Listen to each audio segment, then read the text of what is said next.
आदिशक्ति जगदम्बा के दरवाजे के द्वारपाल भी हैं, राधा रानी के दरवाजे के भी द्वारपाल हैं, भगवान कृष्ण के दरवाजे के भी द्वारपाल हैं।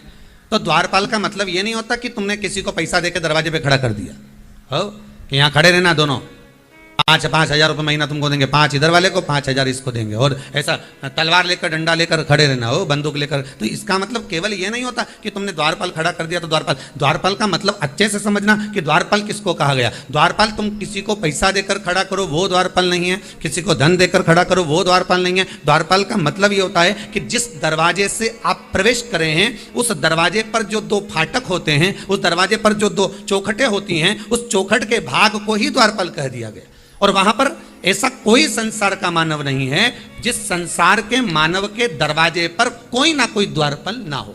प्रत्येक मनुष्य के घर पर अगर चौखट लगी है तो चौखट पर द्वारपाल हैं। ये जो पत्थर की जो चौखट होती है ना, ध्यान दीजिएगा, बहुत थोड़ा सा लगेगा लोगों को कि महाराज जी आप बोल रहे हैं, पर वास्तुशास्त्र के अनुसार अगर आप अच्छे से वास्तुशास्त्र को पढ़ेंगे, निकालेंगे, उसका स्मरण करेंगे तो आपको ज्ञात होगा कि लकड़ी की जो चौखट होती है उसमें द्वारपाल का महत्व होता है। पत्थर की पेलरिंग कराकर जो चौखट तैयार करी जाती है उसमें द्वारपाल का भाव समाप्त हो जाता है। इसका थोड़ा सा ध्यान रखना चाहिए कि आपका मुख्य दरवाजा, आपका मेन दरवाजा, आपका जो द्वार है उस द्वार पर आप कुछ भी कर इसलिए आज के ज़माने में कह दिया जाता है कि आप एक काम करो कि अगर मान लो आपने लकड़ी का चौखट नहीं लगाया है, लकड़ी की चौखट नहीं तैयार करी है, तो कह देते हैं कि इसमें यहाँ पर बंदरवाल बांध दी जाए, पत्ते बांध दिए जाए। बंदरवाल बांधने का महत्व ही यही है कि आप उस लकड़ी की चौखट को जब लगा देते हैं तो उस पर द्वारपाल आकर विराजमान हो जाते। अब कौन द्वारपाल,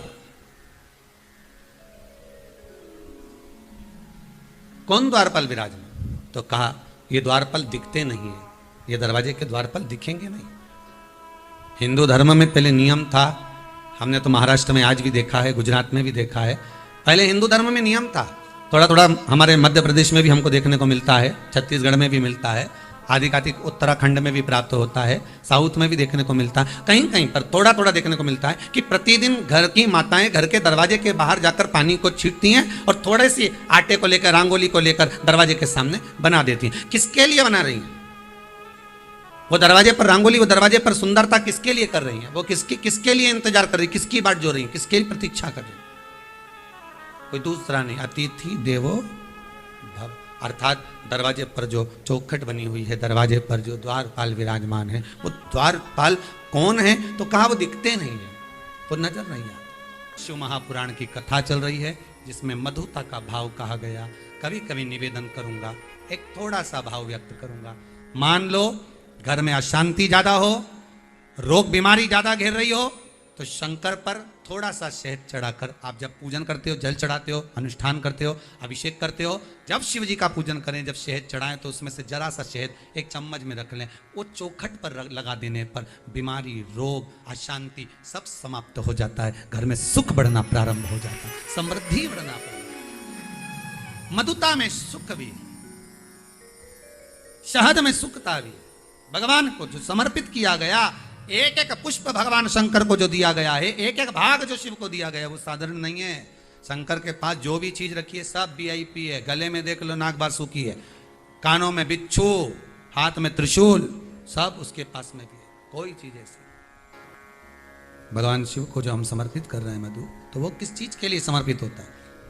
4 चीजें हैं भगवान शंकर को मधु क्यों चढ़ाया जाता है। पहला, रोग के निवारण के लिए। दूसरा, शरीर की जो नाड़ियां हैं जो चोक हो जाती हैं, ब्लड को रोक देती हैं जाने के लिए, उसके लिए भी शिव को शहद चढ़ाया जाता है। तीसरा, नयनों को शिव के चरणारविंद में स्थिर करने के लिए, नयन रोग का निवारण करने के लिए भी शिव को शहद चढ़ाया जाता है। चौथा,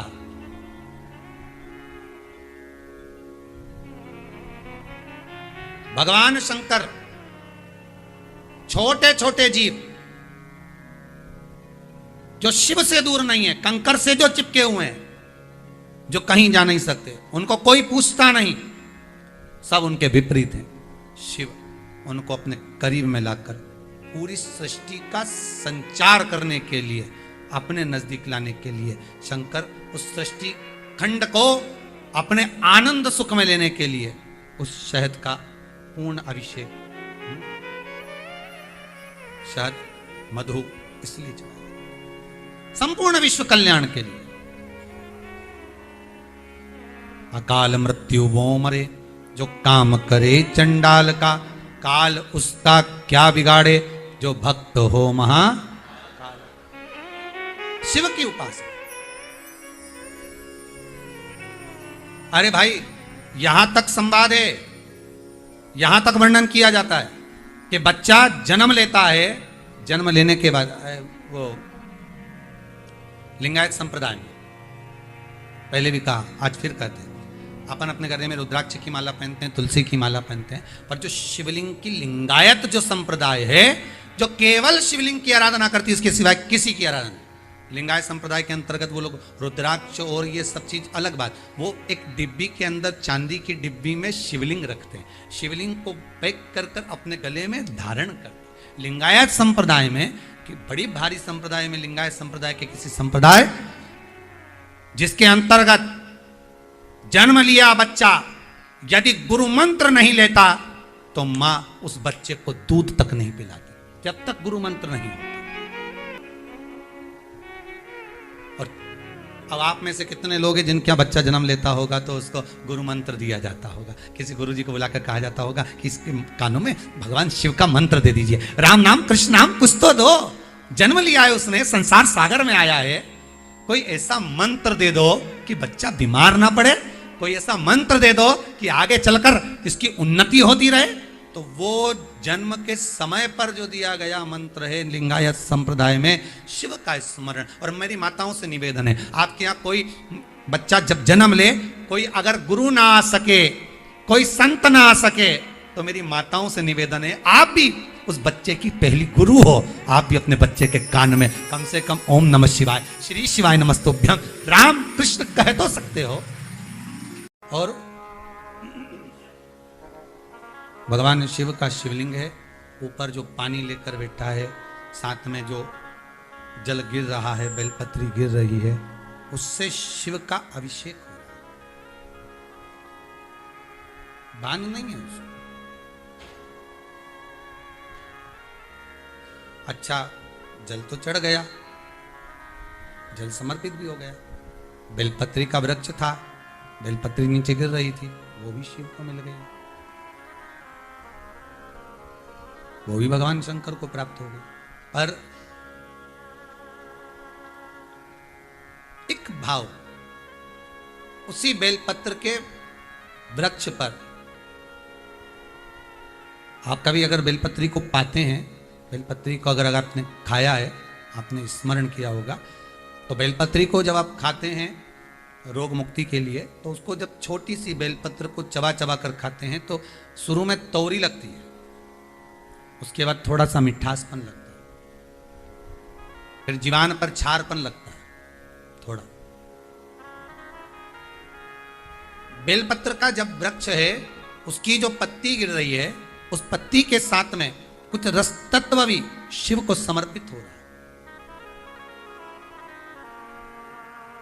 वही रस तत्व, उसी को बेलपत्री की पत्ती के ही रस तत्व को मधु कहा गया,